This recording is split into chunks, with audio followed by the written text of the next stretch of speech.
ਸਭ ਤੋਂ ਪਹਿਲਾਂ ਸਾਰੇ ਹੀ ਸਟੂਡੈਂਟਸ ਦਾ ਅੱਜ ਦੀ ਕਲਾਸ ਦੇ ਵਿੱਚ ਬਹੁਤ-ਬਹੁਤ ਸਵਾਗਤ ਕਰਦੇ ਹਾਂ। ਅੱਜ ਦੀ ਕਲਾਸ ਦੇ ਵਿੱਚ ਬੇਟਾ ਆਪਾਂ 8ਵੀਂ ਕਲਾਸ ਦਾ ਜਿਹੜਾ ਸਾਡਾ ਸੈਂਪਲ ਪੇਪਰ 5 ਹੈ ਮੈਥਮੈਟਿਕਸ ਦਾ, ਉਸ ਨੂੰ ਸੋਲਵ ਕਰਾਂਗੇ। ਬਹੁਤ ਸਾਰੇ ਬੱਚਿਆਂ ਦੇ ਕਮੈਂਟ ਆ ਰਹੇ ਸੀ ਕਿ ਸਾਰਾ 8th ਕਲਾਸ ਦਾ ਜਿਹੜਾ ਸਿਲੇਬਸ ਹੈ ਉਹ ਸ਼ੁਰੂ ਕਰੋ। ਤਾਂ ਹੁਣ ਆਪਾਂ ਜਿਹੜਾ 8th ਕਲਾਸ ਦਾ ਜਿਹੜਾ ਪੇਪਰ ਹੈ ਉਹਦੇ ਪੰਜਵਾਂ ਪੇਪਰ ਆ, ਉਹਦੇ ਪਹਿਲੇ 15 ਕੁਐਸਚਨ ਅੱਜ ਸੋਲਵ ਕਰਾਂਗੇ। ਆਓ ਸ਼ੁਰੂ ਕਰਦੇ ਹਾਂ ਅੱਜ ਦੀ ਕਲਾਸ। ਪਹਿਲਾ ਕੁਐਸਚਨ ਦੇਖੋ ਬੇਟਾ ਕੀ ਹੈ, ਹੇਠ ਲਿਖਿਆਂ ਵਿੱਚੋਂ ਕਿਹੜਾ ਪ੍ਰਮੇय ਸੰਖਿਆਵਾਂ ਦੇ ਜੋੜ ਦਾ ਸਹਿਚਾਰਤਾ ਗੁਣ ਯਾਨੀ ਜੋੜ ਦਾ ਸਹਿਚਾਰਤਾ ਗੁਣ ਦਰਸਾ ਰਿਹਾ ਹੈ, ਯਾਨੀ associative property of addition of rational number. ਤਾਂ ਦੇਖੋ ਕੀ ਹੁੰਦਾ ਹੈ ਸਹਿਚਾਰਤਾ ਗੁਣ ਬੇਟਾ। ਮੰਨ ਲਓ ਆਪਾਂ 1 2 ਤੇ 3 ਨੂੰ ਜੋੜਦੇ ਹਾਂ, ਠੀਕ ਹੈ। 1 2 ਤੇ 3 ਨੂੰ 1 2 3 ਨੂੰ ਐਡ ਕਰਦੇ ਹਾਂ। ਕੀ ਹੈ, ਜੇ ਅਸੀਂ ਐਡ ਕਰਾਂਗੇ ਇਹਨਾਂ ਨੂੰ 1 ਤੇ 2 ਨੂੰ ਅਸੀਂ ਪਹਿਲਾਂ ਐਡ ਕਰ ਲਈਏ ਤਾਂ ਕਿੰਨਾ ਆ ਗਿਆ ਸਾਡੇ ਕੋਲ, ਦੇਖੋ 3 + 3, 1 ਤੇ 2 ਨੂੰ ਜੋੜਿਆ ਕਿੰਨਾ ਆ ਗਿਆ 3, ਫਿਰ ਉਹਦੇ ਵਿੱਚ 3 ਜੋੜਤਾ ਕਿੰਨਾ ਆ ਗਿਆ 6। ਇਸੇ ਤਰ੍ਹਾਂ ਅਸੀਂ ਦੂਸਰੀ ਸਾਈਡ ਜੋੜਦੇ ਹਾਂ, ਦੇਖੋ 1 + 2 + 3। ਉੱਥੇ ਕੀ ਕੀਤਾ, 2 ਤੇ 3 ਨੂੰ ਪਹਿਲਾਂ ਜੋੜਿਆ, 1 ਨੂੰ ਆਪਾਂ ਬਾਅਦ 'ਚ ਜੋੜਾਂਗੇ, ਠੀਕ ਹੈ। 2 ਤੇ 3 ਕਿੰਨਾ ਹੋ ਗਿਆ 5, 1 ਤੇ 5 ਫਿਰ ਕਿੰਨਾ ਹੋ ਗਿਆ 6। ਤਾਂ ਦੇਖੋ ਦੋਨੋਂ ਤਰਫ ਜੋੜ ਹੈ ਜਿਹੜਾ 6 ਆਇਆ, ਪਹਿਲੀ ਸਾਈਡ ਵੀ ਔਰ ਦੂਸਰੀ ਸਾਈਡ ਵੀ। ਯਾਨੀ ਕਹਿਣ ਦਾ ਮਤਲਬ ਇਹ ਹੈ, ਜਦੋਂ ਅਸੀਂ 3 ਪ੍ਰਮੇय ਸੰਖਿਆਵਾਂ ਨੂੰ ਯਾਨੀ ਰੈਸ਼ਨਲ ਨੰਬਰ ਨੂੰ ਐਡ ਕਰਦੇ ਹਾਂ, ਉਹਨਾਂ ਦਾ ਜੇ ਅਸੀਂ ਆਰਡਰ 'ਚ ਚੇਂਜ ਕਰਦੇ, ਯਾਨੀ ਪਹਿਲੇ 2 ਨੂੰ ਪਹਿਲਾਂ ਜੋੜਿਆ ਹੋਇਆ, ਦੇਖੋ ਪਹਿਲਾਂ ਪਹਿਲੇ 2 ਨੂੰ ਜੋੜਿਆ ਸੀ, ਫਿਰ ਪਿੱਛੇ ਬਾਅਦ ਵਾਲੇ 2 ਨੂੰ ਜੋੜਿਆ, ਠੀਕ ਹੈ। ਤਾਂ ਸਮ ਦੇ ਉੱਪਰ ਕੋਈ ਇਫੈਕਟ ਨਹੀਂ ਪੈਂਦਾ, ਇਹ ਕੀ ਆਉਂਦੀ ਹੈ ਵੈਲਿਊ ਬਰਾਬਰ ਆਉਂਦੀ ਹੈ। ਤਾਂ ਇਸ ਗੁਣ ਨੂੰ ਅਸੀਂ ਕੀ ਕਹਿੰਦੇ ਹਾਂ, ਸਹਿਚਾਰਤਾ ਗੁਣ ਯਾਨੀ ਐਸੋਸੀਏਟਿਵ ਪ੍ਰੋਪਰਟੀ, ਠੀਕ ਹੈ। ਤਾਂ ਇੱਥੇ ਦੇਖੋ ਜਿਹੜਾ ਸੈਕਿੰਡ ਆਪਸ਼ਨ ਹੈ ਬੇਟਾ, ਉਸ ਦੇ ਵਿੱਚ ਕੀ ਕੀਤਾ, 3 ਨੰਬਰ ਸੀ, ਇੱਕ -4/5, ਇੱਕ 3/8 ਤੇ ਇੱਕ ਸੀਗਾ ਸਾਡੇ ਕੋਲੇ 3/-7। ਪਹਿਲਾਂ ਇੱਥੇ ਦੇਖੋ ਪਹਿਲੇ 2 ਨੂੰ ਜੋੜਿਆ -4/5 ਨੂੰ, ਔਰ ਉਸ ਦੇ ਵਿੱਚ ਜੋੜਿਆ 3/8, ਫਿਰ ਉਸ ਦੇ ਵਿੱਚ ਜੋੜ ਦਿੱਤਾ, ਪਹਿਲਾਂ ਇਹਨਾਂ ਦੋਨਾਂ ਨੂੰ ਇਕੱਠਾ ਜੋੜਿਆ, ਬ੍ਰੈਕਟ ਲੱਗੀ ਹੋਈ ਹੈ, ਪਲੱਸ ਫਿਰ 3/-7, ਇਹਨੂੰ ਬਾਅਦ ਦੇ ਵਿੱਚ ਜੋੜਿਆ। ਔਰ ਦੂਸਰੀ ਤਰਫ ਕੀ ਕੀਤਾ ਹੋਇਆ, 3 ਨੂੰ ਅਲੱਗ ਕਰ ਲਿਆ, 3/8 ਨੂੰ ਅਲੱਗ ਕਰ ਲਿਆ। ਔਰ ਜਿਹੜੇ ਬਾਕੀ ਦੇ 2 ਨੰਬਰ ਸੀ ਕਿਹੜੇ ਕਿਹੜੇ, -4/5 ਪਲੱਸ 3/-7, ਉਹਨਾਂ ਨੂੰ ਬਾਅਦ ਦੇ ਵਿੱਚ ਜੋੜਤਾ। ਤਾਂ ਕੀ ਕੀਤਾ, ਸਿਰਫ 3 ਸੰਖਿਆਵਾਂ ਦਾ ਜੋੜ ਕੀਤਾ ਹੋਇਆ, ਬ੍ਰੈਕਟ ਨੂੰ ਬਦਲਿਆ ਗਿਆ। ਪਹਿਲਾਂ ਪਹਿਲੇ 2 ਦੇ ਉੱਪਰ ਲੱਗੀ ਹੋਈ ਹੈ, ਉਸ ਤੋਂ ਬਾਅਦ ਜਿਹੜੇ 2 ਦੂਸਰੇ ਹੈ ਉਹ ਨੰਬਰ ਲਏ ਗਏ। ਤਾਂ ਇਸ ਕਰਕੇ ਜਿਹੜਾ ਸੈਕਿੰਡ ਆਪਸ਼ਨ ਹੈ ਉਹ ਰਾਈਟ ਆਨਸਰ ਹੈ। ਅੱਗੇ ਚੱਲਦੇ ਹਾਂ, ਨੈਕਸਟ ਕੁਐਸਚਨ ਦੇਖੋ ਬੇਟਾ। ਦੂਸਰਾ ਜਿਹੜਾ ਸਾਡੇ ਕੋਲੇ ਕੁਐਸਚਨ ਹੈ, 0 ਅਤੇ -1 ਦੇ ਵਿਚਕਾਰ ਕਿੰਨੀਆਂ ਪ੍ਰਮੇय ਸੰਖਿਆਵਾਂ ਹਨ। 2 ਨੰਬਰ ਹੈ 0 ਔਰ -1, ਅਸੀਂ ਦੱਸਣਾ ਹੈ ਇਹਨਾਂ ਦੇ ਵਿੱਚ ਕਿੰਨੇ ਰੈਸ਼ਨਲ ਨੰਬਰ ਹੈਗੇ ਆ, ਕਿੰਨੀਆਂ ਪ੍ਰਮੇय ਸੰਖਿਆਵਾਂ। ਕਦੇ ਵੀ ਬੇਟਾ ਤੁਹਾਨੂੰ 2 ਸੰਖਿਆਵਾਂ ਦੇ ਵਿੱਚ, ਵੱਖਰੀਆਂ ਸੰਖਿਆਵਾਂ ਦੇ ਵਿੱਚ, 2 ਭਿੰਨ ਸੰਖਿਆਵਾਂ ਦੇ ਵਿੱਚ ਤੁਹਾਨੂੰ ਚਾਹੇ ਤਾਂ ਪ੍ਰਮੇय ਸੰਖਿਆ ਪੁੱਛੀ ਹੋਵੇ, ਚਾਹੇ ਅਪ੍ਰਮੇय ਸੰਖਿਆ, ਚਾਹੇ ਤਾਂ ਪ੍ਰਮੇय ਔਰ ਚਾਹੇ ਤੁਹਾਨੂੰ ਕੀ ਪੁੱਛਿਆ ਹੋਵੇ ਅਪ੍ਰਮੇय, ਰੈਸ਼ਨਲ ਔਰ ਇਰਰੈਸ਼ਨਲ, ਦੋਨਾਂ ਦੇ ਵਿੱਚੋਂ ਕੋਈ ਵੀ ਤੁਹਾਨੂੰ ਬੇਟਾ ਪੁੱਛ ਸਕਦੇ ਹੈ। ਉਹਨਾਂ ਦੀ ਗਿਣਤੀ ਹਮੇਸ਼ਾ ਹੀ ਕੀ ਹੁੰਦੀ ਹੈ, ਅਨੰਤ ਹੁੰਦੇ ਹੈ। 2 ਸੰਖਿਆਵਾਂ ਦੇ ਵਿੱਚ ਅਣਗਿਣਤ, 2 ਸੰਖਿਆਵਾਂ ਦੇ ਵਿੱਚ ਅਣਗਿਣਤ ਪ੍ਰਮੇय ਸੰਖਿਆਵਾਂ ਔਰ ਅਪ੍ਰਮੇय ਸੰਖਿਆਵਾਂ ਹੁੰਦੀਆਂ। ਇਹਨੂੰ ਯਾਦ ਰੱਖਣਾ, ਇਹਦਾ ਆਨਸਰ ਕੀ ਆਊਗਾ ਇਨਫਾਈਨਾਈਟ। ਤਾਂ ਇਹ ਸਾਡਾ ਕੁਐਸਚਨ ਸੋਲਵ ਹੋ ਗਿਆ। ਥਰਡ ਆਪਸ਼ਨ ਸਾਡਾ ਕੀ ਹੈ, ਰਾਈਟ ਆਨਸਰ। ਅੱਗੇ ਚੱਲਦੇ ਹਾਂ ਨੈਕਸਟ ਕੁਐਸਚਨ ਤੇ। ਇੱਕ ਬੇਟਾ ਜਿੰਨੇ ਵੀ ਸਟੂਡੈਂਟਸ ਇਸ ਲੈਕਚਰ ਨੂੰ ਦੇਖ ਰਹੇ ਨੇ, ਪਲੀਜ਼ ਕਮੈਂਟ ਦੇ ਵਿੱਚ ਆਪਣੇ ਸਕੂਲ ਦਾ ਨਾਮ ਜ਼ਰੂਰ ਲਿਖਿਓ, ਤਾਂ ਕਿ ਪਤਾ ਚੱਲ ਜਾਏ ਵੀ ਕਿਹੜੇ ਕਿਹੜੇ ਬੱਚੇ ਆਪਣੀ ਜਿਹੜੀ ਵੀਡੀਓ ਹੈ ਉਸ ਨੂੰ ਦੇਖ ਰਹੇ ਨੇ। ਤਾਂ ਅੱਗੇ ਚੱਲਦੇ ਹਾਂ ਥਰਡ ਕੁਐਸਚਨ ਤੇ। ਹੇਠਾਂ ਦਿੱਤਿਆਂ ਵਿੱਚੋਂ ਕਿਹੜੀ ਇੱਕ ਉਲਟ ਸਮਾਨ ਅਨੁਪਾਤ ਦਾ ਉਦਾਹਰਨ ਹੈ। ਦੇਖੋ ਉਲਟ ਸਮਾਨ ਅਨੁਪਾਤ ਕੀ ਹੁੰਦਾ, ਪਹਿਲਾਂ ਤਾਂ ਬੇਟਾ ਸਾਨੂੰ ਇਹ ਪਤਾ ਹੋਣਾ ਚਾਹੀਦਾ ਹੈ ਇਨਵਰਸ ਪ੍ਰਪੋਰਸ਼ਨ ਕੀ ਹੁੰਦਾ ਹੈਗਾ, ਠੀਕ ਹੈ। ਇਸ ਦੇ ਵਿੱਚ ਕੀ ਹੁੰਦਾ ਹੈ, ਜੇ ਇੱਕ ਚੀਜ਼ ਵੱਧਦੀ ਹੈ ਤਾਂ ਦੂਸਰੀ ਜਿਹੜੀ ਰਾਸ਼ੀ ਹੈ ਉਹ ਉਸੇ ਅਨੁਪਾਤ ਦੇ ਵਿੱਚ ਘਟਦੀ ਹੈ। ਇੱਕ ਚੀਜ਼ ਵੱਧ ਰਹੀ ਹੈ, ਦੂਸਰੀ ਕੀ ਹੋ ਰਹੀ ਹੈ, ਘਟ ਰਹੀ ਹੈ। ਮੰਨ ਲਓ ਹੁਣ ਦੇਖੋ ਪਹਿਲੀ ਉਦਾਹਰਨ ਹੈ, ਖੇਤੀ ਕਰਨ ਯੋਗ ਜ਼ਮੀਨ ਦਾ ਖੇਤਰਫਲ ਅਤੇ ਕੱਟੀ ਗਈ ਫਸਲ। ਇੱਕ ਸਾਡੇ ਕੋਲੇ ਸਿੱਧਾ ਸਮਾਨ ਅਨੁਪਾਤ ਹੁੰਦਾ ਹੈ, ਸਿੱਧਾ ਸਮਾਨ ਅਨੁਪਾਤ ਜਿਹਨੂੰ ਅਸੀਂ ਡਾਇਰੈਕਟ ਪ੍ਰਪੋਰਸ਼ਨ ਕਹਿੰਦੇ ਹਾਂ। ਇੱਕ ਸਾਡੇ ਕੋਲ ਹੁੰਦਾ ਹੈ ਉਲਟ ਸਮਾਨ ਅਨੁਪਾਤ। ਦੋ ਤਰ੍ਹਾਂ ਦੇ ਹੁੰਦੇ ਆ ਬੇਟਾ ਇਹ। ਸਿੱਧੇ ਦੇ ਵਿੱਚ ਕੀ ਹੁੰਦਾ ਹੈ, ਜੇ ਇੱਕ ਚੀਜ਼ ਵੱਧ ਰਹੀ ਹੈ ਤਾਂ ਦੂਸਰੀ ਚੀਜ਼ ਵੀ ਵੱਧਦੀ ਹੈ, ਇੱਕ ਚੀਜ਼ ਘਟਦੀ ਹੈ ਤਾਂ ਦੂਸਰੀ ਚੀਜ਼ ਵੀ ਘਟਦੀ ਹੈ। ਪਰ ਉਲਟ ਦੇ ਵਿੱਚ ਕੀ ਹੁੰਦਾ ਹੈ, ਇੱਕ ਚੀਜ਼ ਵੱਧ ਰਹੀ ਹੈ ਤਾਂ ਦੂਸਰੀ ਕੀ ਹੋਊਗੀ, ਘਟੂਗੀ। ਹੁਣ ਆਪਾਂ ਆਪਸ਼ਨ ਚੈੱਕ ਕਰਦੇ ਹਾਂ। ਪਹਿਲਾ ਆਪਸ਼ਨ ਹੈ ਖੇਤੀ ਕਰਨ ਯੋਗ ਜ਼ਮੀਨ ਦਾ ਖੇਤਰਫਲ ਅਤੇ ਕੱਟੀ ਗਈ ਫਸਲ।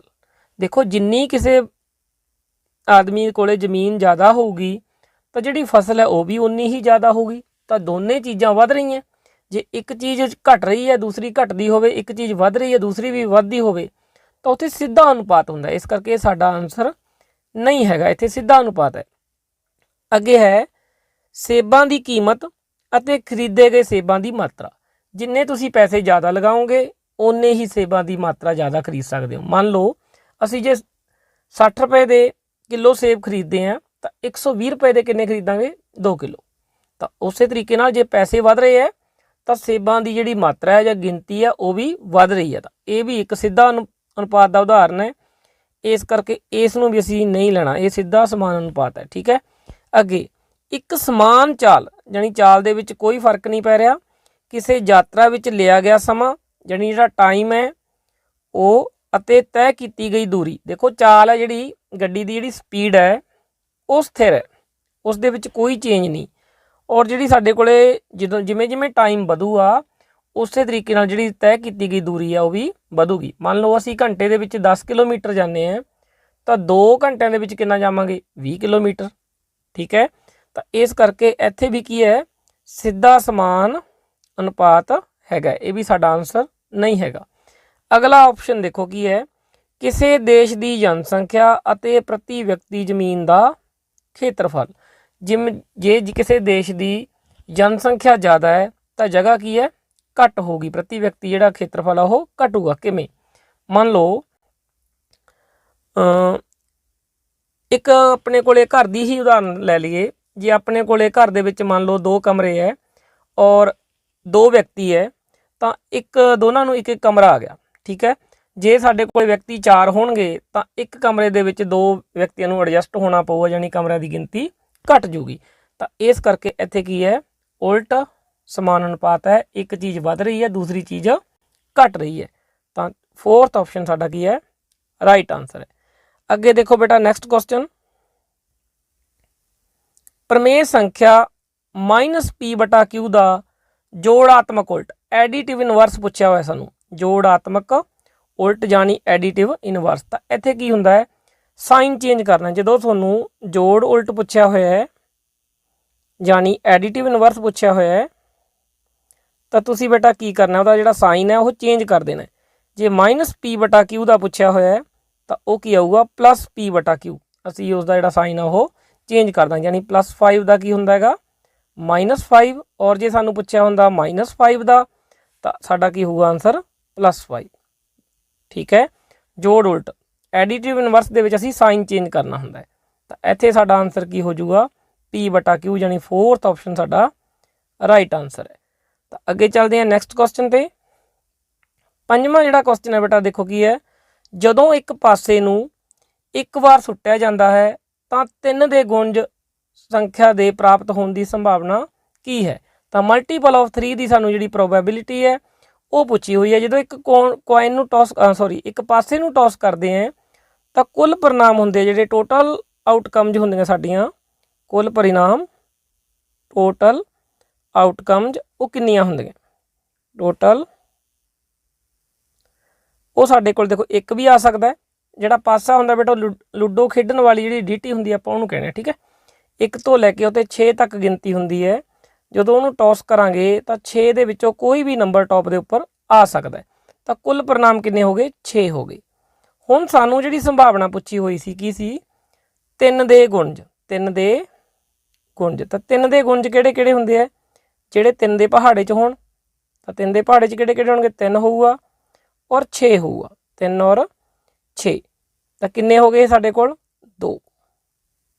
ਤਾਂ ਸੰਭਾਵਨਾ ਜਿਹੜੀ ਹੋਊਗੀ, ਪ੍ਰੋਬੈਬਿਲਿਟੀ ਸਾਨੂੰ p ਪੁੱਛਿਆ ਹੋਇਆ ਤਾਂ ਉਹ ਕਿੰਨੀ ਹੋਊਗੀ, 2/6। ਜਿੰਨੇ ਸਾਡੇ ਅਨੁਕੂਲ ਪਰਿਣਾਮ ਹੈ ਬਟਾ ਕੁੱਲ ਪਰਿਣਾਮ। ਕੁੱਲ ਪਰਿਣਾਮ ਕਿੰਨੇ ਆ ਸਾਡੇ ਕੋਲੇ, 6। ਸਾਡੇ ਅਨੁਕੂਲ ਕਿੰਨੇ ਆਏ ਸੀ, 2। ਤਾਂ ਕੱਟ ਲੈਂਦੇ ਇਹਨੂੰ 2 ਏਕਮ 2 2 ਤੀਏ 6 ਕੱਟਿਆ ਗਿਆ। ਕਿੰਨਾ ਆ ਗਿਆ ਆਨਸਰ ਸਾਡੇ ਕੋਲ 1/3। ਤਾਂ ਜਿਹੜਾ ਸਾਡੇ ਕੋਲ ਸੈਕੰਡ ਆਪਸ਼ਨ ਆ ਉਹ ਕੀ ਹੈ, ਰਾਈਟ ਆਨਸਰ। ਅੱਗੇ ਚੱਲਦੇ ਹਾਂ ਬੇਟਾ ਨੈਕਸਟ ਕੁਐਸਚਨ ਦੇਖੋ। 6ਵਾਂ ਜਿਹੜਾ ਸਾਡਾ ਕੁਐਸਚਨ ਹੈ ਦੇਖੋ ਕੀ ਹੈਗਾ, ਕਿਸੇ ਸਕੂਲ ਦੀ ਇੱਕ ਵਿਸ਼ੇਸ਼ ਜਮਾਤ ਦੇ ਹੇਠ ਲਿਖੇ ਛੜ ਗ੍ਰਾਫ ਨੂੰ ਪੜ੍ਹ ਕੇ ਦੱਸੋ ਕਿ ਕਿਹੜੇ 2 ਸਾਲਾਂ ਦੇ ਦੌਰਾਨ ਯਾਨੀ ਕਿਹੜੇ 2 ਸਾਲਾਂ ਦੇ ਦੌਰਾਨ ਵਿਦਿਆਰਥੀਆਂ ਦੀ ਸੰਖਿਆ ਦੁੱਗਣੀ ਹੋਈ ਹੈ। During which 2 years the number of students doubled. ਕਦੋਂ ਡਬਲ ਹੋਏ ਇਹ ਦੇਖਣਾ। ਦੇਖੋ ਇੱਥੇ 20 ਤੇ 40 ਦੇ ਬਿਲਕੁਲ ਵਿਚਕਾਰ ਹੈ ਬੇਟਾ, ਦੇਖੋ ਆ ਲਾਈਨ ਹੈ ਜਿਹੜੀ 20 ਤੇ 40 ਦੇ ਵਿਚਕਾਰ ਹੈ, ਤਾਂ ਇਹ ਕੀ ਹੈ 30 ਹੈ ਇੱਥੇ, ਠੀਕ ਹੈ। ਔਰ ਆ ਜਿਹੜੀ ਸਾਡੇ ਕੋਲ ਲਾਈਨ ਹੈ ਦੇਖੋ ਇਹ ਬਿਲਕੁਲ ਕਿਸ ਦੇ ਸਾਹਮਣੇ ਹੈ 40 ਦੇ, ਤਾਂ ਇਹ ਇੱਥੇ ਕਿੰਨਾ ਹੈ 40। ਜਿਹੜੀ ਆ ਸਾਡੇ ਕੋਲ ਬੇਟਾ ਲਾਈਨ ਹੈ ਇਹ 40 ਦੇ ਤੇ 60 ਦੇ ਵਿਚਕਾਰ ਨਹੀਂ ਹੈਗੀ, ਉਦੋਂ ਥੱਲੇ ਹੈ, ਤਾਂ ਇਹਦਾ ਮਤਲਬ ਇਹ ਕਿੰਨਾ ਇੱਥੇ 45 ਹੈ। 40 ਤੇ 5 ਕਿੰਨੇ ਹੋ ਗਏ 45। ਜੇ ਬਿਲਕੁਲ ਇੱਥੇ ਵਿਚਾਲੇ ਹੁੰਦੀ ਤਾਂ ਕਿੰਨਾ ਹੁੰਦਾ 50 ਹੁੰਦਾ, ਇਹ 50 ਤੋਂ ਕੀ ਹੈ ਘੱਟ ਹੈ, ਤਾਂ ਕਿੰਨਾ ਹੋਊਗਾ 45 ਦੇ ਲਗਭਗ ਹੋਊਗੀ, ਠੀਕ ਹੈ। ਹੁਣ ਆ ਜਿਹੜੀ ਸਾਡੇ ਕੋਲ ਲਾਸਟ ਵਾਲੀ ਲਾਈਨ ਹੈ ਬੇਟਾ ਇਹ ਦੇਖੋ ਕਿੰਨੀ ਹੈ, ਕਿਹਦੇ ਸਾਹਮਣੇ 60 ਦੇ। ਇਸ ਤਰੀਕੇ ਨਾਲ ਇਹਨਾਂ ਦੀ ਆਪਾਂ ਹਾਈਟ ਲਿਖਦੀ।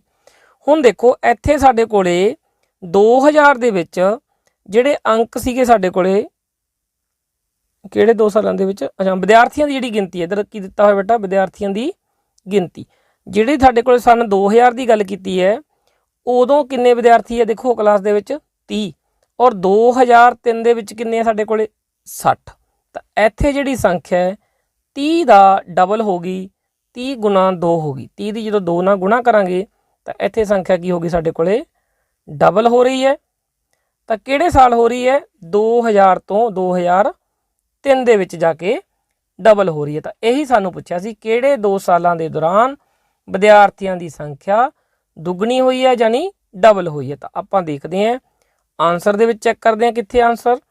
ਤਾਂ ਜਦੋਂ ਲਾਸਟ ਆਪਸ਼ਨ ਦੇਖਦੇ ਹਾਂ ਅਸੀਂ ਦੇਖੋ ਸਾਲ 2000 ਤੋਂ 2003, ਤਾਂ ਇਹੀ ਸਾਡਾ ਕੀ ਹੈਗਾ ਰਾਈਟ ਆਨਸਰ ਹੈ। ਬਾਕੀ ਸਾਰਿਆਂ ਦੇ ਵਿੱਚ ਡਬਲ ਨਹੀਂ ਹੋਈ। ਦੇਖੋ 30 ਤੋਂ 40 ਹੋਈ ਹੈ ਤਾਂ 10 ਵਧੀ ਹੈ, ਕਿਉਂਕਿ 30 ਦਾ ਦੁੱਗਣਾ ਕਿੰਨਾ ਹੁੰਦਾ ਹੈਗਾ 60 ਹੁੰਦਾ ਹੈ। 40 ਦਾ ਦੁੱਗਣਾ ਕਰਾਂਗੇ 80 ਹੁੰਦਾ ਹੈ, 45 ਦਾ ਦੁੱਗਣਾ ਕਰਾਂਗੇ 90 ਹੁੰਦਾ। ਤਾਂ ਕਿੱਥੇ ਡਬਲ ਕਿੱਥੇ ਹੋਈ, ਸਿਰਫ 2000 ਤੋਂ ਲੈ ਕੇ 2003 ਦੇ ਦੌਰਾਨ ਹੋਈ, 30 ਤੋਂ 60 ਹੋ ਗਈ ਵਿਦਿਆਰਥੀਆਂ ਦੀ ਗਿਣਤੀ। 7th ਕੁਐਸਚਨ ਹੈ ਸਾਡਾ ਬੇਟਾ ਦੇਖੋ, ਵੱਖ-ਵੱਖ ਪਰਚੀਆਂ ਤੇ 1 ਤੋਂ ਲੈ ਕੇ 10 ਤੱਕ ਸੰਖਿਆਵਾਂ ਲਿਖੀਆਂ ਹੋਈਆਂ ਹਨ। ਇੱਕ ਪਰਚੀ ਤੇ ਇੱਕ ਸੰਖਿਆ ਯਾਨੀ ਕਿਸੇ ਪਰਚੀ ਤੇ 2 ਸੰਖਿਆਵਾਂ ਨਹੀਂ ਲਿਖੀਆਂ ਹੋਈਆਂ। ਇਹਨਾਂ ਪਰਚੀਆਂ ਨੂੰ ਇੱਕ ਬਕਸੇ ਵਿੱਚ ਰੱਖ ਕੇ ਚੰਗੀ ਤਰ੍ਹਾਂ ਮਿਲਾ ਦਿੱਤਾ ਜਾਂਦਾ ਹੈ। ਬਕਸੇ ਵਿੱਚੋਂ ਬਿਨਾਂ ਦੇਖੇ ਇੱਕ ਪਰਚੀ ਕੱਢੀ ਜਾਂਦੀ ਹੈ। 6 ਤੋਂ ਛੋਟੀ ਸੰਖਿਆ ਹੋਣ ਦੀ ਪ੍ਰਾਪਤ ਕਰਨ ਦੀ ਸੰਭਾਵਨਾ ਕੀ ਹੈ। ਤਾਂ ਦੇਖੋ ਸਾਡੇ ਕੋਲੇ ਨੰਬਰ ਸਲਿਪਸ ਨੇ 10, 1 ਤੋਂ ਲੈ ਕੇ 10 ਤੱਕ ਉਹਨਾਂ ਦੇ ਉੱਪਰ ਗਿਣਤੀ ਲਿਖੀ ਹੋਈ ਹੈ, ਤਾਂ ਉਹਨਾਂ ਨੂੰ ਫਿਰ ਮਿਕਸ ਕਰ ਦਿੱਤਾ ਗਿਆ ਹੈਗਾ। ਇੱਕ ਸਲਿੱਪ ਹੈ ਜਿਹੜੀ ਉਹ ਕੱਢੀ ਜਾਂਦੀ ਹੈ ਰੈਂਡਮਲੀ। ਤਾਂ ਸਾਨੂੰ ਜਿਹੜੀ ਪ੍ਰੋਬੇਬਿਲਿਟੀ ਬੇਟਾ ਪੁੱਛੀ ਹੋਈ ਹੈ ਉਹ ਗੈਟਿੰਗ ਏ ਨੰਬਰ ਲੈਸ ਦੈਨ 6 ਦੀ ਪੁੱਛੀ ਹੋਈ ਹੈ, ਠੀਕ ਹੈ। ਤਾਂ ਦੇਖੋ ਟੋਟਲ ਜਿਹੜੇ ਸਾਡੇ ਕੋਲੇ ਆਊਟਕਮਜ ਹੋਣਗੀਆਂ, ਟੋਟਲ ਆਊਟਕਮਜ ਕੁੱਲ ਪਰਿਣਾਮ ਜਿਨ੍ਹਾਂ ਨੂੰ ਅਸੀਂ ਕਹਿੰਦੇ ਹਾਂ ਟੋਟਲ ਆਊਟਕਮਜ ਯਾਨੀ ਕੁੱਲ ਪਰਿਣਾਮ ਕਿੰਨੇ ਹੋਣਗੇ ਸਾਡੇ ਕੋਲ। ਤਾਂ ਬਿਲਕੁਲ ਸਿੰਪਲ ਜੀ ਗੱਲ ਹੈ ਬੇਟਾ, 10 ਪਰਚੀਆਂ ਉਹਨਾਂ ਦੇ ਉੱਪਰ 1 ਤੋਂ ਲੈ ਕੇ 10 ਤੱਕ ਸੰਖਿਆਵਾਂ ਲਿਖੀਆਂ ਹੋਈਆਂ, ਇਹੀ ਸਾਡੇ ਕੁੱਲ ਪਰਿਣਾਮ ਨੇ। ਕਿੰਨੇ ਨੇ ਇਹ ਤੁਸੀਂ ਦੇਖ ਸਕਦੇ ਹੋ, ਮੈਂ ਲਿਖ ਰਿਹਾ 10। ਟੋਟਲ ਕੁੱਲ ਪਰਿਣਾਮ ਕਿੰਨੇ ਸਾਡੇ ਕੋਲ 10 ਕੁੱਲ ਪਰਿਣਾਮ ਨੇ, ਠੀਕ ਹੈ। ਸਾਨੂੰ ਜਿਹੜੀ ਸੰਭਾਵਨਾ ਪੁੱਛੀ ਹੋਈ ਹੈ, ਪ੍ਰੋਬੇਬਿਲਿਟੀ ਪੁੱਛੀ ਹੋਈ ਹੈ 6 ਤੋਂ ਘੱਟ ਲੈਸ ਦੈਨ 6। ਤਾਂ 6 ਤੋਂ ਘੱਟ ਕਿਹੜੀਆਂ ਕਿਹੜੀਆਂ ਸੰਖਿਆਵਾਂ ਹੈ ਇਹ ਅਸੀਂ ਲਿਖਣੀਆਂ। 6 ਤੋਂ ਘੱਟ ਕਿਹੜੀਆਂ ਕਿਹੜੀਆਂ ਦੇਖੋ 1 ਹੈ, 2 ਹੈ, 3 ਹੈ, 4 ਹੈ ਔਰ 5 ਹੈ। 6 ਤੋਂ ਘੱਟ ਲੈਣੀ ਹੈ, 6 ਵੀ ਨਹੀਂ ਲੈਣੀ, ਠੀਕ ਹੈ। 6 ਤੋਂ ਘੱਟ ਜਿਹੜੀਆਂ ਸੰਖਿਆਵਾਂ ਹੈ ਉਹ ਅਸੀਂ ਲੈਣੀ ਹੈ। ਤਾਂ ਹੁਣ ਦੇਖੋ ਸਾਡੇ ਜਿਹੜੇ ਅਨੁਕੂਲ ਪਰਿਣਾਮ ਹੋ ਗਏ, ਫੇਵਰੇਬਲ ਆਊਟਕਮਜ ਹੈ ਜਿਹੜੀਆਂ, ਮੈਂ ਇੰਗਲਿਸ਼ ਮੀਡੀਅਮ ਦੇ ਵਿੱਚ ਵੀ ਬੇਟਾ ਬੋਲ ਰਿਹਾ ਤਾਂ ਕਿ ਜਿਹੜੇ ਇੰਗਲਿਸ਼ ਮੀਡੀਅਮ ਵਾਲੇ ਬੱਚੇ ਹੈ ਉਹ ਬਾਰ-ਬਾਰ ਕਮੈਂਟ ਕਰਦੇ ਵੀ ਇੰਗਲਿਸ਼ ਵਿੱਚ ਵੀ ਦੱਸਿਆ ਕਰੋ, ਠੀਕ ਹੈ। ਅਨੁਕੂਲ ਪਰਿਣਾਮ ਹੈ ਜਿਹੜੇ ਸਾਡੇ ਫੇਵਰੇਬਲ ਆਊਟਕਮਜ ਨੇ ਸਾਡੀਆਂ ਫੇਵਰ ਦੇ ਵਿੱਚ ਹੈ, ਉਹ ਕਿੰਨੇ ਹੈਗੇ 5, ਜਿਹਦੀ ਅਸੀਂ ਸੰਭਾਵਨਾ ਕੱਢਣੀ ਹੈ, ਠੀਕ ਹੈ। 6 ਤੋਂ ਘੱਟ ਵਾਲੇ ਕਿੰਨੇ ਸੀ 5, ਦੇਖੋ 1 2 3 4 5।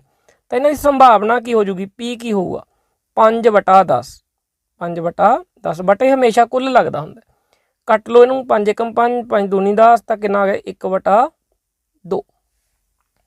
ਤਾਂ ਦੇਖੋ ਬੇਟਾ 1/2 ਕਿੱਥੇ ਹੈ, ਤਾਂ ਇਹ ਸਾਡੇ ਕੋਲੇ ਸੈਕਿੰਡ ਆਪਸ਼ਨ ਦੇ ਵਿੱਚ ਸਾਡੇ ਕੋਲ 1/2 ਹੈਗਾ 5/10 ਨੂੰ ਕੱਟ ਕੇ ਕਿੰਨਾ ਆ ਗਿਆ 1/2। ਤਾਂ ਇਹ ਸਾਡਾ ਕੀ ਹੈ ਬੇਟਾ ਰਾਈਟ ਆਂਸਰ। ਅੱਗੇ ਚੱਲਦੇ ਹਾਂ ਨੈਕਸਟ ਕੁਐਸਚਨ ਤੇ। 8th ਕੁਐਸਚਨ ਦੇਖੋ ਕੀ ਹੈਗਾ। ਇੱਕ ਕਿਸਾਨ ਦੀ ਡੇਅਰੀ ਦੇ ਵਿੱਚ 20 ਪਸ਼ੂਆਂ ਦੇ ਲਈ 6 ਦਿਨ ਦਾ ਭੋਜਨ ਹੈ। ਪਹਿਲਾਂ ਸਾਡੇ ਕੋਲੇ ਜਿਹੜੇ ਐਨੀਮਲ ਹੈ ਉਹ ਲਿਖ ਰਹੇ हैं, ठीक है, और इत्थे लिख रहे हैं ਆਪਾਂ दिन। जे 20 पशु है 20 एनीमल है तो किन्ने दिनों का भोजन है 6 दिन का। और सानू की पूछा होएगा जे इस डेयरी विच 10 पशु होर आ जाण। हुण देखो पहला किन्ने सीगे 20 सीगे, 10 होर आ गए तो किन्ने हो गए 20 तो वध के 10 वध गए 30 हो गए। पहला देखो 20 पशु सी, 10 होर आ गए, 20 दे विच 10 जोड़ते तो किन्ने पशु हो गए सारे 30। तो किन्ने दिन भोजन, ये भोजन किन्ने दिन लई काफ़ी होवेगा, ये सानू पुछया होया। तो दसना है भी जे 30 पशु होणगे तो उही भोजन है जिहड़ा 6 दिन चलना सी, वो किन्ने दिन चलूगा। तो देखो बेटा जदों पशु वध जाणगे तो दिनां दी संख्या ओबीअसली घटूगी। तो इत्थे की हैगा उल्ट समान अनुपात है। किहड़ा अनुपात है? उल्ट समान अनुपात, क्योंकि पशुओं के वधन नाल भोजन घट दिन चलेगा।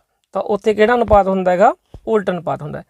तो मान लेने भोजन x दिन चलूगा, असीं कितना दिन मान लेने x दिन। तो इत्थे की करना हुंदा है, इन्हां दोनों की तुसीं की करनी हुंदी है गुणा। 30 की गुणा किन्ने नाल करा, 20 की गुणा किन्ने नाल करांगे 6 नाल बराबर रख दांगे। 30 की गुणा किन्ने नाल करांगे x नाल। तो जानी ये गुणा बराबर आनी चाहिए, सीधी जी गल तो ये है। हुण तुहानूं पता लग ही गया हो बेटा, जे इत्थे असीं 4 भर के देखिए, देखो 4 × 12 120 गुणा बन गई, 6 दूनी 12 भी 120 गुणा बन गई। तो आंसर साडा कितना आऊगा 4 आऊगा। जे इत्थे बेटा सीधा अनुपात हुंदा, इत्थे उल्ट अनुपात सी, जे सीधा अनुपात हुंदा तो असीं बटे लिख देने, असीं लिख देने 20/6 बराबर 30/x। इत्थे किहड़ा अनुपात सी? उल्ट अनुपात सी। तो उदों की करनी है 20 ते 6 की गुणा करनी है, 30 ते x की गुणा करनी है, ठीक है, ये याद रखना है।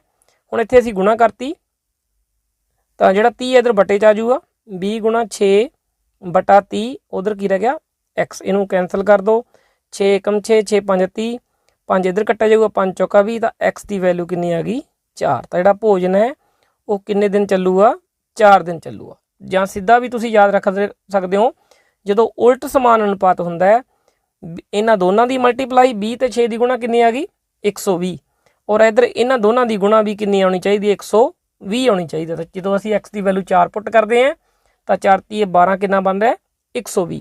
तो इस गल नूं बेटा तुसीं याद रखना, इन्हां दी गुणा भी 120 बन रही सी और इन्हां दी गुणा भी 120 बन रही है। तो इत्थों तुहानूं पता लग सकता है कि साडा आंसर की आऊगा, जे तुसीं सॉल्व करके देखना नहीं चाहते।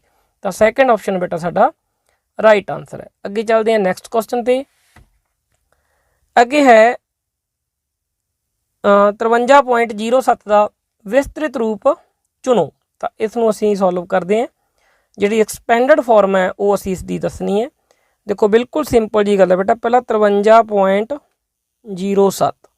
पॉइंट तो जी इधर संख्या है पहले उन्होंने लिखते हैं। देखो जो इकाई का अंक है, देखो इतने किन्ने इकाई का अंक साढ़े कोल किन्ना हैगा, पहला जो 5 है, देखो 5 का अंक है दहाई का। पॉइंट तो शुरू करो, पॉइंट तो जी खब्बे हत्थ साढ़े कोल पहला अंक 3 है, वो इकाई का अंक है। 5 किस का अंक है दहाई का, तो 5 गुणा की होगा 10, 5 गुणा की होगा 10।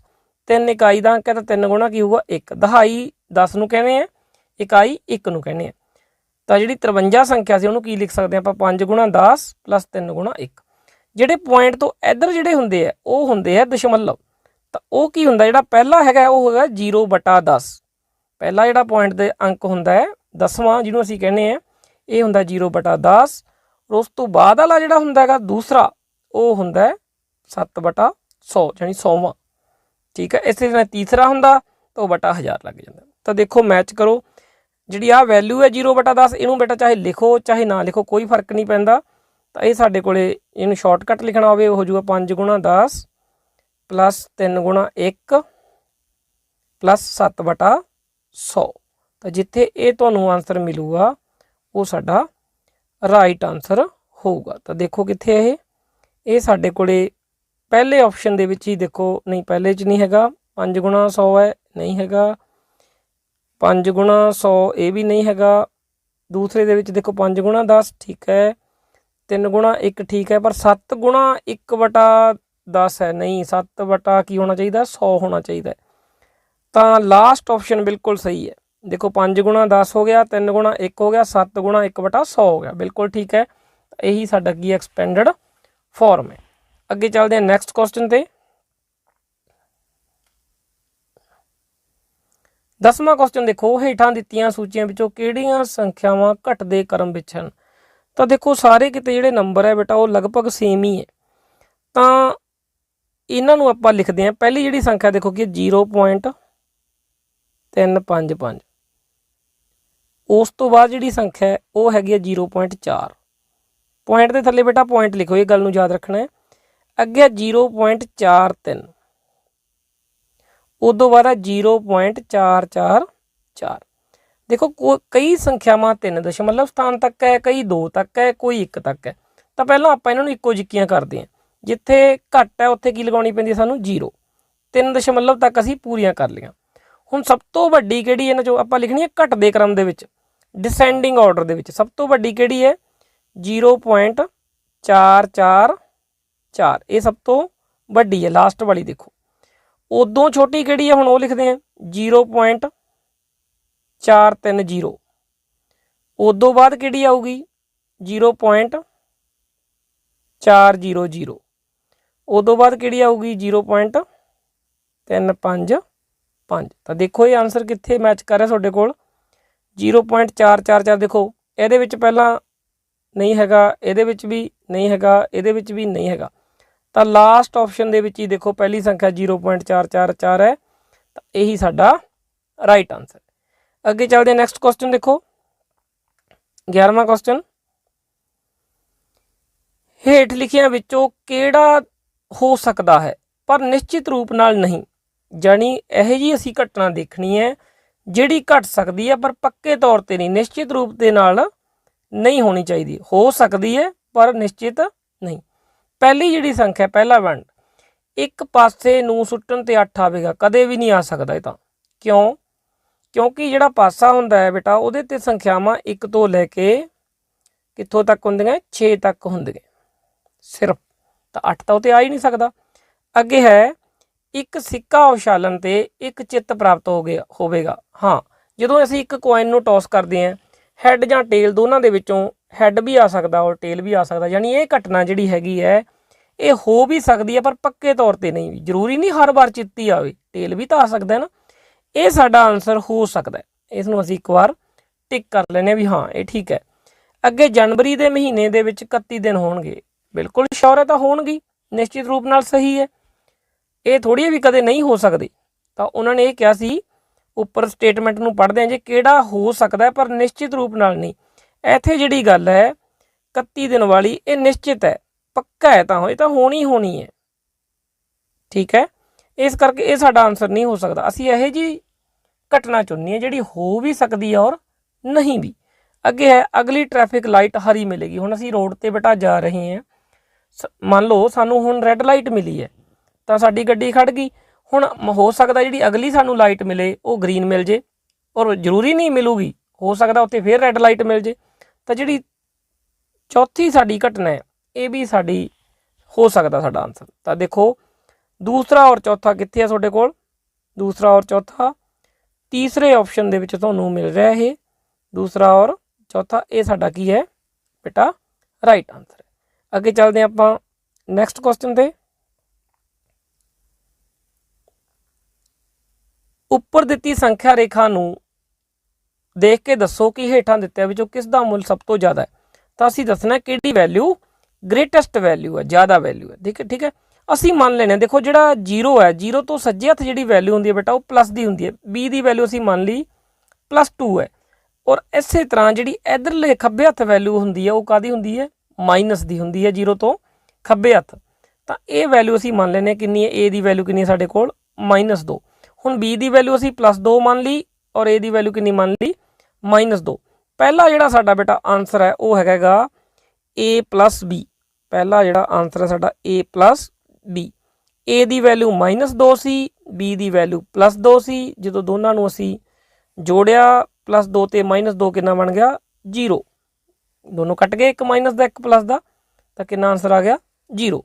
अगे है B -A। B दे विचों असीं A की वैल्यू घटाउणी है। B कितना साडे कोल 2, उस दे विचों A कितना साडे कोल -2। उन्होंने जो असीं घटाया तो काहदे बराबर आ गया, देखो की आया माइनस ते माइनस की हो जाता बेटा प्लस हो जाता, और बन गया 2 + 2 कितना आ गया 4। अगे जी वैल्यू है A ते B की गुणा करनी है, A ते B की करनी है गुणा AB। तो -2 और +2 की जो गुणा करी 2 दूनी कितना हो गया 4, और एक आ गया -4। अगे है A बटा B, A बटा B, A नूं B ते भाग करना है, A बटा B। ये है -2 बटा 2 करांगे, कट के कितना आ गया -1। हुण असीं दसना सी किहड़ी वैल्यू सब तो ज़्यादा है, ग्रेटेस्ट है। देखो जिहड़े माइनस का बेटा जिन्ना ज़्यादा होऊगा उन्ना की होऊगा छोटा होऊगा, जिहड़ी वैल्यू माइनस च है वो प्लस नालों की हुंदी है छोटी हुंदी है। ये साडे दोनों आंसर नहीं हो सकते। हुण 0 ते 4 बच गया, 0 ते 4 चों कौन वड्डा है, 0 ते 4 दे विचों 4 ही वड्डा सानूं पता है। तो साडा जिहड़ा आंसर है की है B -A सब तो वड्डा है। तो सैकेंड ऑप्शन साडा की है राइट आंसर है बेटा। जितों तुहानूं कापी दे उपर तुसीं नोट करना होवे, जां तां वीडियो नूं तुसीं रोक लिया करो, पॉज कर लिया करो, तो जां की लै लिया करो स्क्रीनशॉट। अगे चलते हैं नैक्सट क्वेश्चन ते। अगला जिहड़ा साडा प्रश्न है 13वां क्वेश्चन देखो, हेठ लिखियां विचों किहड़ियां दो संख्यावां दा जोड़ -5 है। दसना असीं किहड़े ਇਹੋ ਜਿਹੇ दो नंबर है जिन्हां दा जोड़ कितना बन रहेगा, सम बन रहेगा -5 बन रहा। देखो पहला आपां 10 ते -5 नूं जोड़दे, 10 दे विच की जोड़िया सी -5, तो कितना आ गया 10 दे विच प्लस ते माइनस माइनस हो गया, 10 चों 5 घटाया कितना बन गया, ये 5 बन गया। तो पहला ऑप्शन साडा नहीं बनया, सानूं जोड़ कितना चाहिए सी -5 चाहिए सी। दूसरा जिहड़ा ऑप्शन सी -10 ते -5 सी, -10 ते -5 सी। हुण जदों -10 ते -5 इन्हां नूं जदों असीं जोड़ के देखिया तो -10 ते -5 फिर कितना बन गया -15। ये भी साडा आंसर नहीं हैगा। अगे चलते हैं, तीसरा ऑप्शन है -10 और की सीगा 5। ठीक है, इनू मैं लाइन कर देना। तीसरा ऑप्शन है -10 और 5। जो -10 दे विच असीं 5 जोड़िया तो काहदे ज़्यादा इत्थे माइनस दे ज़्यादा है, किन्ने ज़्यादा है माइनस दे 5 ज़्यादा है। तो -5 साडा की आ गया आंसर आ गया। तो थर्ड ऑप्शन साडा की है राइट आंसर है। जो सानू आंसर मिल गया, नैक्सट ऑप्शन सानू देखने की जरूरत ही नहीं। ठीक है बेटा, चलो अगला क्वेश्चन देखते हैं, इहदा तुसीं स्क्रीनशॉट लै लो।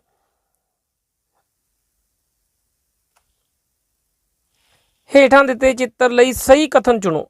देखो पहला जिहड़ा साडे कोले सर्कल है, 4 भागां दे विचों एक दे विच बेटा कलर कीता होया, इहदा मतलब की है एक भाग दे विच कलर कीता होया, तो यह साडे कोल हैगा 1/4। फिर दूसरा जिहड़ा साडे कोले डायग्राम सी बिल्कुल इहदे वर्गा ही है, वह भी उत्थे भी एक दे विच रंग भरिया होया है, ये की बन गया 1/4। तो हुण देखो 1/4 ते 1/4 नूं जुड़ के इत्थे 2 भागां दे विच रंग भरिया होया, यानी कि हो गया 2 गुणा 1/4। ठीक है, एक भाग 1/4 के बराबर है, तो 2 भाग है तो की हो जाएंगे, वो दुगने हो जाएंगे, 1/4 गुणा 2 हो जाएगा। तो देखो किहड़े ऑप्शन च है, दूसरे ऑप्शन च। तो दूसरा ऑप्शन साडा की हैगा राइट आंसर है बेटा इहदा। अगे देखो 15वां क्वेश्चन, किसी संख्या विचों -1 घटाउण ते 0 प्राप्त हुंदा है। किसी संख्या विचों -1 घटाउण ते 0 प्राप्त हुंदा है, संख्या पता करो। On subtracting -1 from a number we get 0, find the number. तो ये गल क्लीयर है बेटा, जो 0 आउंदा साडे कोले घटाउण ते, सानू पता है 2 चों 2 घटाउण ते ही 0 आउंदा है, 2 चों 2 घटाउण ते की आउंदा है 0 आउंदा है, 3 चों 3 घटाउण ते की आउंदा हैगा 0 आउंदा है। जानी जो किसी नंबर नूं अपने आप दे विचों ही माइनस किया जाता है उदों ही 0 प्राप्त हुंदा है। गल ये है, तो -1 दे विचों जदों असीं -1 नूं घटावांगे तो सानू की प्राप्त होऊगा 0 प्राप्त होऊगा। सानू यही कहा सी किसी संख्या विचों -1 ਘਟਾਉਣ ਤੇ 0 ਪ੍ਰਾਪਤ ਹੁੰਦਾ। ਤਾਂ ਜਿਹੜੀ ਉਹ ਸੰਖਿਆ ਹੈ, ਜਿਹੜਾ ਉਹ ਨੰਬਰ ਹੈ, ਉਹ ਕੀ ਹੈਗਾ? -1 ਹੀ ਹੈ। ਜਦੋਂ -1 ਦੇ ਵਿੱਚੋਂ -1 ਨੂੰ ਘਟਾਇਆ ਜਾਊਗਾ ਉਦੋਂ ਹੀ ਸਾਨੂੰ ਕੀ ਪ੍ਰਾਪਤ ਹੋਊਗਾ? 0 ਪ੍ਰਾਪਤ ਹੋਊਗਾ। ਤਾਂ ਜਿਹੜਾ ਸਾਡਾ ਆਨਸਰ ਹੈ ਉਹ ਕੀ ਹੈ? ਥਰਡ ਆਪਸ਼ਨ ਸਾਡਾ ਰਾਈਟ ਆਨਸਰ ਹੈ। ਤਾਂ ਬੇਟਾ ਉਮੀਦ ਕਰਦੇ ਹਾਂ ਤੁਹਾਨੂੰ ਅੱਜ ਦੀ ਕਲਾਸ ਦੇ ਵਿੱਚ ਪਹਿਲੇ ਜਿਹੜੇ 15 ਕੁਐਸਚਨ ਆਪਾਂ ਸੈਂਪਲ ਪੇਪਰ ਜਿਹੜਾ 5 ਸੀਗਾ 8th ਕਲਾਸ ਦਾ ਉਹਦੇ ਸੋਲਵ ਕੀਤੇ, ਔਰ ਜਿਹੜੇ ਬਾਕੀ ਦੇ ਰਹਿੰਦੇ ਕੁਐਸਚਨ ਆਪਾਂ ਨੈਕਸਟ ਵੀਡੀਓ ਦੇ ਵਿੱਚ ਸੋਲਵ ਕਰਾਂਗੇ। ਤਾਂ ਜਿਹੜੇ ਬੱਚੇ ਪਹਿਲੀ ਵਾਰ ਬੇਟਾ ਚੈਨਲ ਨੂੰ ਵਿਜ਼ਿਟ ਕਰ ਰਹੇ ਨੇ, ਪਲੀਜ਼ ਚੈਨਲ ਨੂੰ ਸਬਸਕ੍ਰਾਈਬ ਜ਼ਰੂਰ ਕਰੋ, ਔਰ ਜਿਹੜਾ ਬੈਲ ਦਾ ਨੋਟੀਫਿਕੇਸ਼ਨ ਆ ਉਸਨੂੰ ਪ੍ਰੈਸ ਕਰ ਦਿਓ। ਜਦੋਂ ਵੀ ਅਸੀਂ ਵੀਡੀਓ ਅਪਲੋਡ ਕਰੀਏ ਉਹਦਾ ਜਿਹੜਾ ਨੋਟੀਫਿਕੇਸ਼ਨ ਆ ਉਹ ਤੁਹਾਡੇ ਤੱਕ ਪਹੁੰਚ ਜਾਵੇ। ਮਿਲਦੇ ਹਾਂ ਅਗਲੀ ਕਲਾਸ ਦੇ ਵਿੱਚ। ਧੰਨਵਾਦ।